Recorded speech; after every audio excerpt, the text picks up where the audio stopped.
Well, struggles come and struggles go. There's a lot of hardship in life, and sometimes struggles seem more often than not, and they don't tend to go as quickly as they usually do. Sometimes that's just how it is, but today I want to talk about mindset and how mindset can really affect your reality. I think that, there's sometimes the same thing will happen to two different individuals, and one individual will turn out way different than the other individual. Why is that?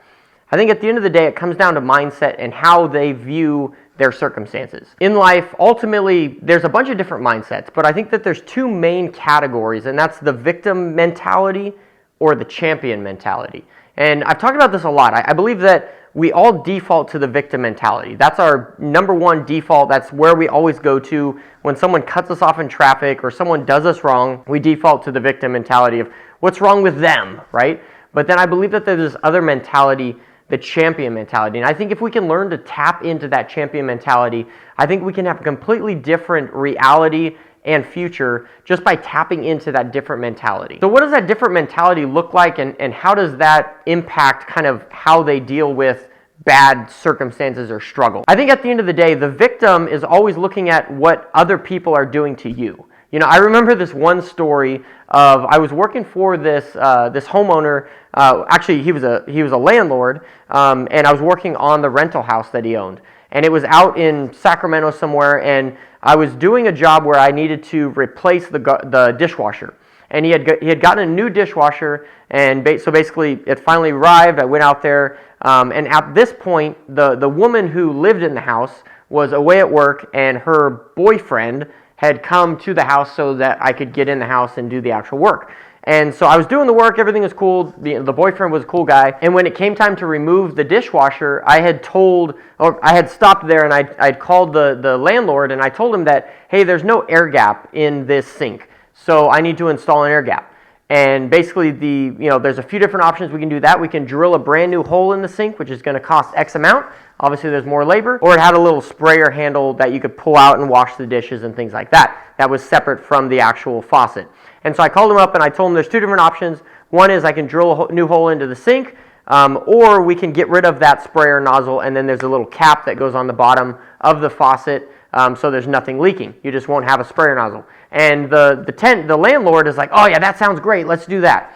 And so I told the boyfriend, I'm like, okay, this is the plan. Talk to the landlord. This is what I'm going to do.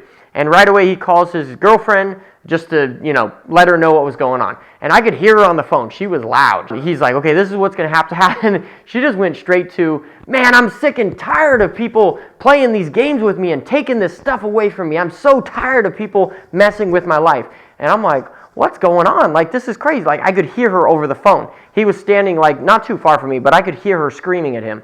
And so anyways, they hung up, and I was talking to I'm like, okay, what's going on, dude? Like, and he was explaining to me very nicely, which is good. I'm glad I was working with him, is that apparently every morning she comes out and she washes her hair in the kitchen sink using that sprayer nozzle.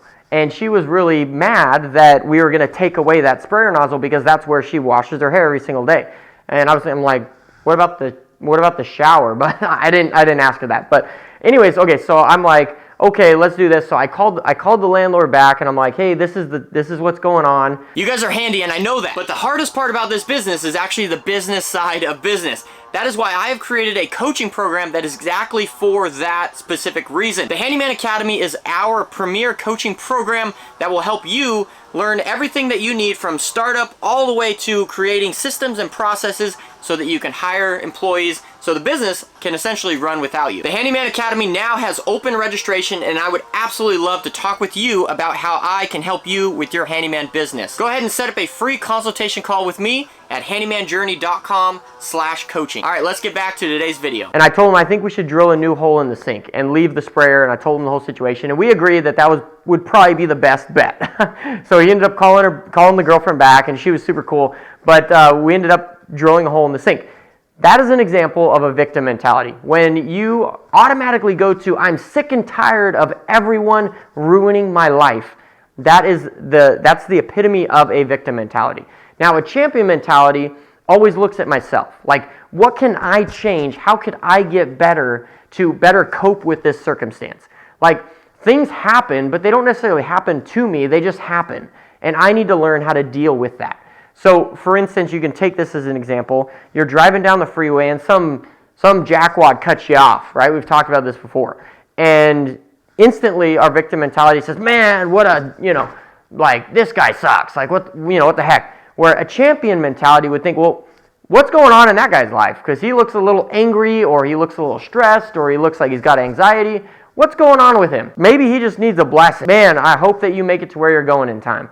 Because maybe he's having his first kid and he's freaking out and he's trying to make it to the hospital. Maybe his house is on fire. We don't know their circumstance. Maybe he is just a mean guy. Maybe he's just rude. Maybe he's just cutting people off.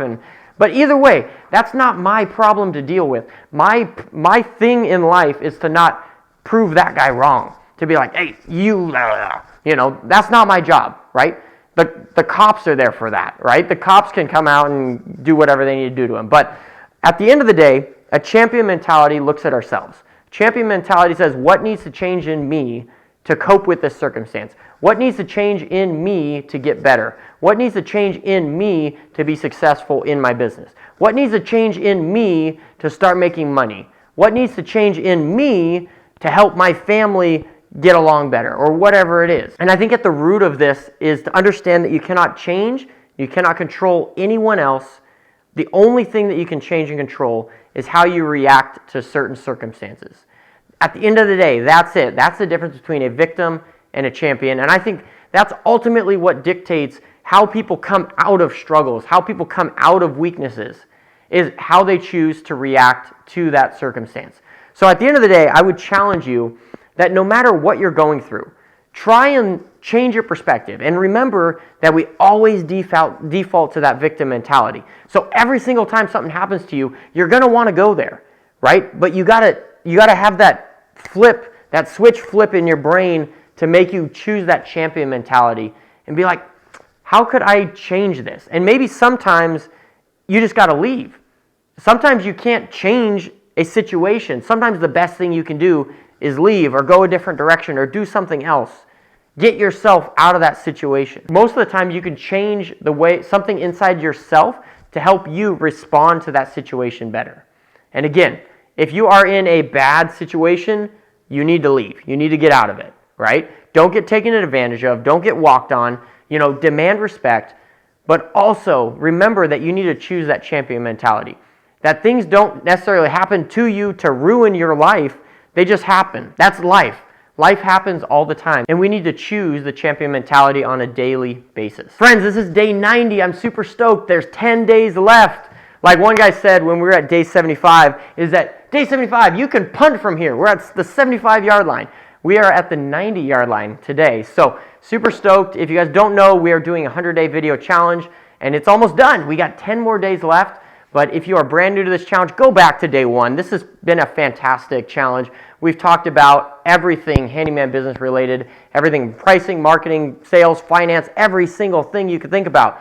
And also, I would love to talk with you personally. If you can set up, like I said earlier, if you could set up a free consultation call with me at handymanjourney.com/coaching, I would absolutely love to talk with you. I love talking with guys. It's one of my favorite things to do.